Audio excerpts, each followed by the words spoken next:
My name is Margo Renate. I was born and raised in Costa Rica, and I lived there for most of my life, but I went to college in Boston, and I've been living in LA for 3 years. I'm a photographer, and I mainly do swimwear photography, or kind of anything that has to do with the beach and the outdoors. I picked up a camera for the first time, I think 3 or 4 years ago, but I've been going full time into my photography for about 1.5 years now.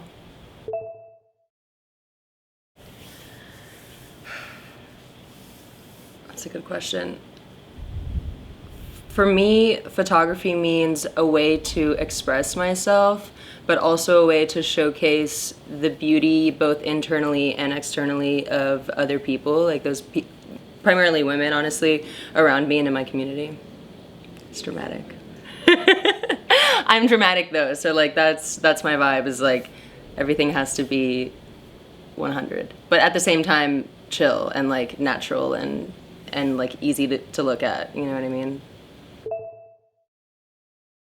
Everything for the most part is really like the way I shoot. I really try to come at everything from a very natural perspective, or like I try to showcase like the natural beauty in people or in my environment, but I also tend to draw towards like really vibrant, bright colors that are like warm and make you happy. I think when I first started photography, I only shot portraits, and it was always like very moody and emotional. I did a lot of like nude photography and stuff like that. And I think as I've gotten older and like matured and worked through like my mental health and everything like that, and like put myself in better environments, my work has become a lot more bright and happy and just like about accepting things as they are and like showing the beauty in that.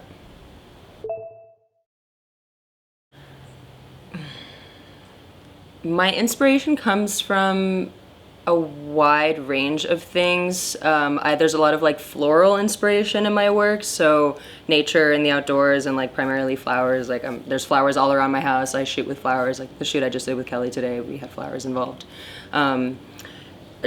Typically just like really like feminine things, like not necessarily just like women, but like the flower thing, or I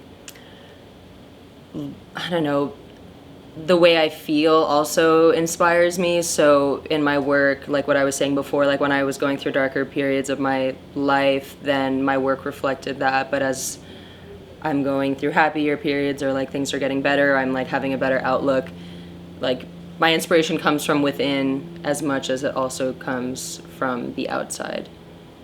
It's not like I'm necessarily doing anything that different. So I know and honestly that's how I know that my inspiration just isn't just an external thing. It also is how I'm doing. And like Annie Leibovitz says this, she's like, I grab my camera and I like wait to be inspired. And I remember the first time I heard that, I was like, yeah, that's so true. Like I like externally, like it's my environment, like I wait for like a light bulb to go off, like depending on like what I'm looking at. But the more that I've thought about that, and the more that I've like thought about my work, and as I've grown and changed as a photographer and an artist, I'm like, that's not really true, because honestly there can be like nothing going on, and if there's a light that goes on like within me, or an inspiration that comes within me, then like I can create something out of that as well, you know? Exactly. So yeah, so that's how I feel about inspiration. Lately I've been really inspired though. It's been like a crazy, like I never really used to do this so much, but I'll just have these ideas. Like I'll just be sitting doing nothing, like walking down the street or whatever to like go pick up a 6-pack at the mini market, and I'll think of like this crazy idea of like, or just doing whatever, I'll be folding my laundry and I'm like, oh my god, I just thought of something sick, and I'll just get like so excited about it. And like it's just so cool how your art can like continue, like you feel like your purpose is to create art, but then like the art also gives you a purpose to create, you know what I'm saying? Something like that. Yeah, it's been good. It's been good recently. I've been happy.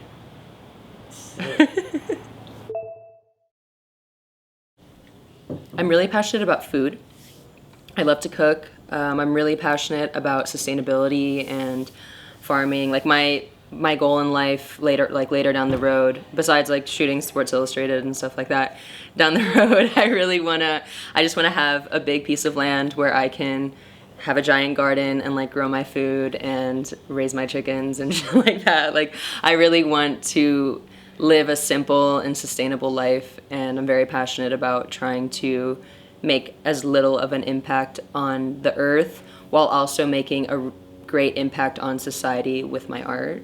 And of course I'm passionate about like photography and stuff like that, but I think that sustainability and like environmentalism is definitely like that's what I'm like, part of what I want my work to like do, you know what I mean? Is like do good and like make the world or like just inspire people to like treat our earth better and shit like that. Definitely spend a lot of time in the kitchen. I've gotten really into my yoga in the past year and a half or so. I work out every morning. Love going to the beach. Obviously, I'm a beach girl.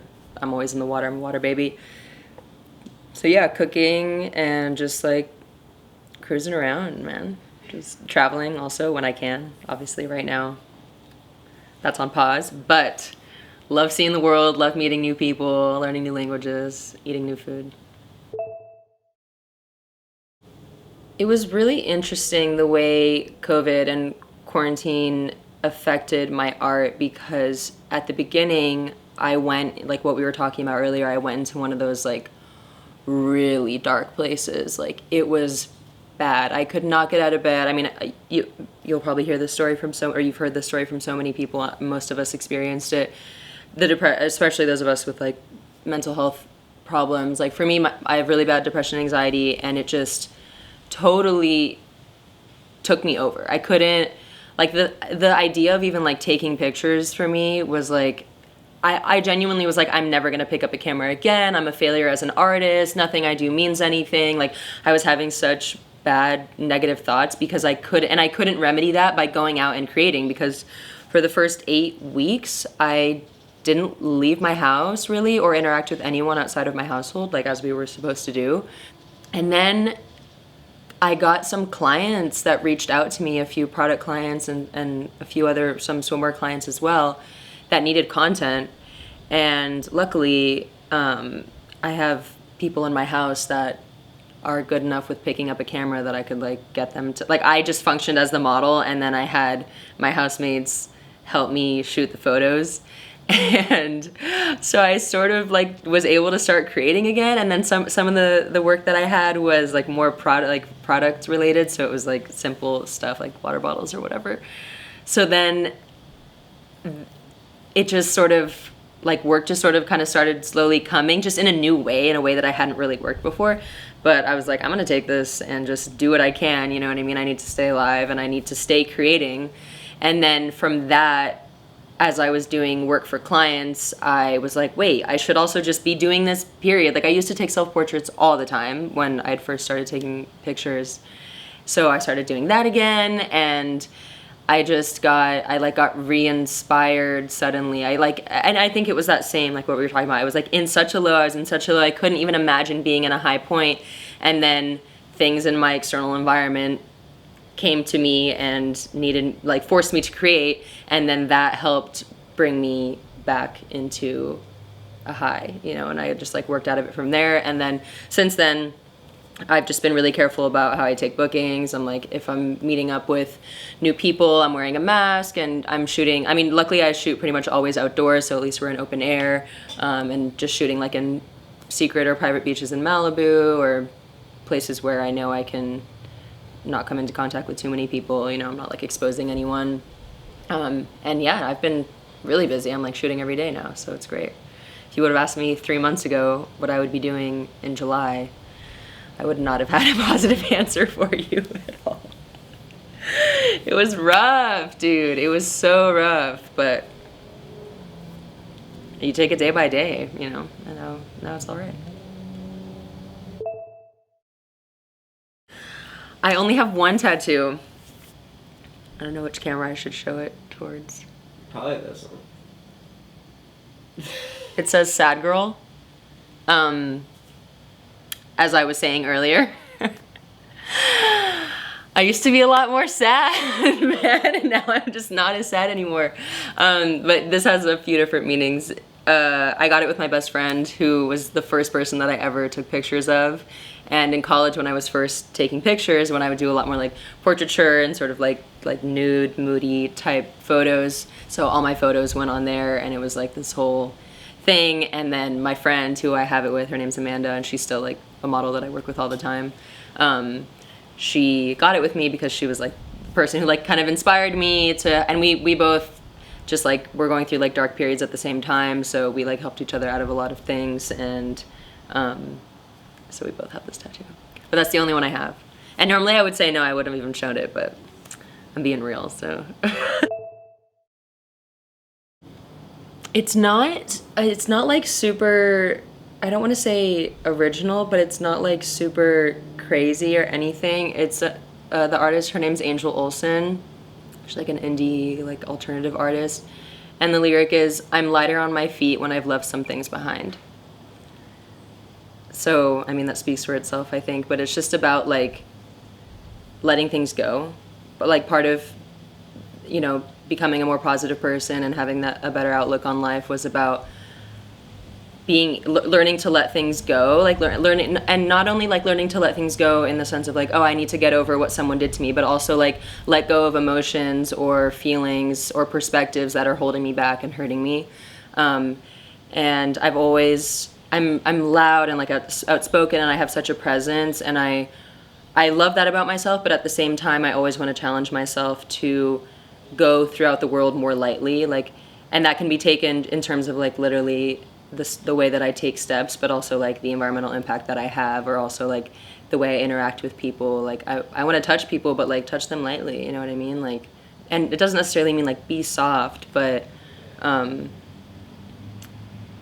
take things off your back, and you're not only will you like move through the world more easily, but you'll do better things and you'll feel better, and it's just like, it's the way. That's a hard question to answer. My creative process involves a lot of little moments of becoming inspired, and then remembering like a concept or whatever, and then executing it. But also just has to do with meeting people and coming up with an idea of how I want to portray them, or like what can I do to make them feel empowered and confident when there's a camera in front of them, and then capturing that on set, connecting. Like I always really, whoever I'm photographing, I definitely try to find, if it's someone new who I don't know, it's like the first thing I try and do is find common ground, so that there's like a sort of connection and a safety, so that I can like amplify that confidence or that beauty within them. And then after that, all my post-production stuff is honestly like smoke a little weed, go through all the pictures, like get an idea of how I want to sort of change the photo from like its natural state to bring out the colors or bring out the energy or whatever. And doing that, I don't do any like crazy Photoshop stuff. I'm like pretty hard on the fact that I like don't alter people's bodies, aside from changing like lighting, and you know, I'll remove like something like a pimple that like wouldn't normally be there or whatever, but I try to really keep, I want to portray like an honest image of what someone looks like, because I feel like that's really important, not only for the model but also for everybody looking at the image, and also just for my integrity as a photographer, and I feel like my responsibility in showcasing women, I guess, which is like I guess what I do kind of. And yeah, and then that it just kind of goes in a circle.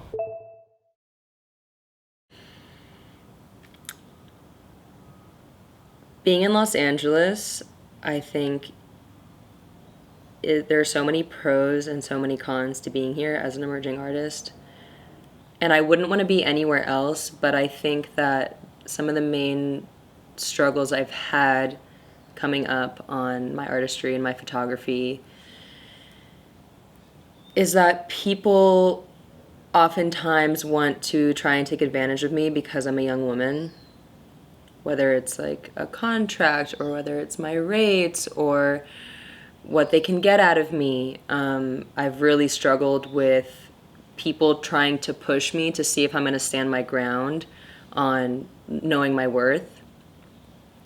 which has been really good for me developing a strong sense of self and and believing in myself and knowing my value. Another thing, I guess, would just be that I don't come from a connected family. I'm not from Los Angeles. I don't come from money. So everything that I do, everything that I've gotten has all been through like my own blood, sweat, and tears. And in a city like LA, a lot of people, they can get one up on you because they know somebody or their parents know somebody, or they have access, financial access that maybe you don't have. So that's also like the connectivity and the financial part has definitely been a struggle, but I feel like I've persevered nonetheless. Honestly, like it's been, again, it's only made me more proud of every big milestone I hit or every like step that I take. And then also making sure that the people around me are good people and want to see me succeed and do well. And this is not just an LA thing, even though a lot of people will want to say that it is, because it's like, oh, it's LA, everyone's shallow. I think that this is everywhere in the world. A lot of people will see you start to do well, and then they want to act like they're associated with you or act like they support you. So it's definitely been a struggle to sort of weed out like the real ones from the not real ones, and making sure that I like keep the right energy in my circle, and the right people around me. I'm plant-based, but cheese makes me really happy on the occasion that I eat it. Like I said, I'm really into food, so most food makes me very happy. Meeting new people and instantly connecting with them on a much deeper level makes me very happy. I love social connection. I'm just like, I just love people. I hate people, but like I love people, you know what I mean? Like, so yeah, people and connecting to people has the potential to make me very, very happy. Succeeding in my work makes me really happy. Getting that perfect shot makes me super happy. And those moments where like you realize that you're free and in total control, and that like the universe is responding to your high vibrations and like rewarding you, when like you realize that like things are just coming together, that shit makes me really happy too.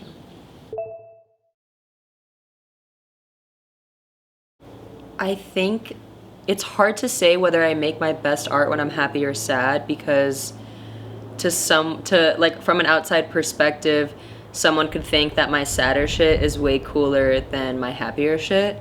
So I think it depends a little bit on the consumer or like the viewer. However, I personally like my happy shit better, because that's what I'm striving to be. You know what I mean? Like when I'm in a good place, I want to stay there. So I think I've maybe even in a way even like trained my brain to like enjoy that work more, because I know that that's better for me, and I can still use my work that I've made when I'm happier, or my work that's more about like being happy or spreading positivity or whatever, or that makes people happy when they look at it. I can still use that to talk about important things that are maybe sad. You know what I mean? So I'm like trying to find that happy medium there.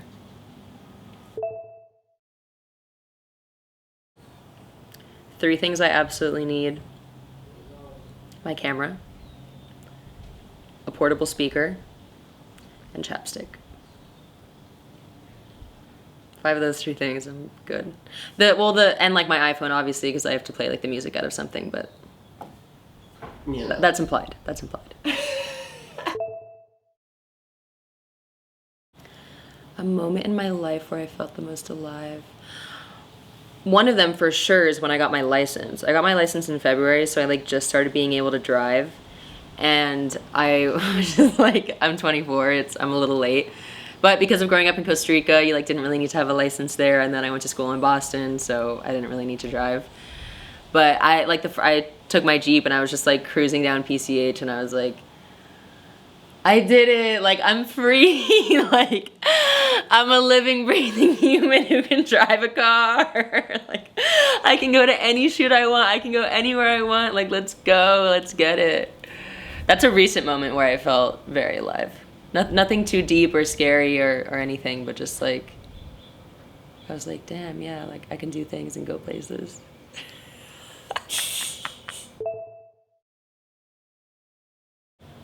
My best piece of advice I could give other emerging artists is to stay true to yourself, stay true to your art, stay true to your worth, stay true to the boundaries that you set, and stay true to your dreams.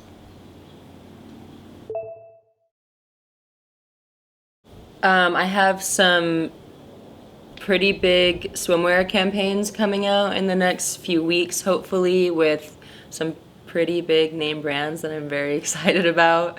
I'm starting to work more with brands that focus on sustainability and just being environmentally friendly and conscious, which is really exciting for me. I hope to move more and more in that direction when it comes to like my client collaborations.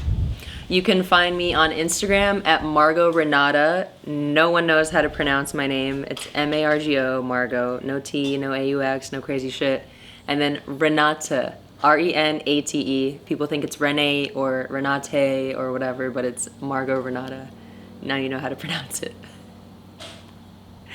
And also my website, if you want to check out my, if you want to see a wider range of my work, it's margorenate.com. You can also find me on OnlyFans at onlyfans.com/mermaidvoid.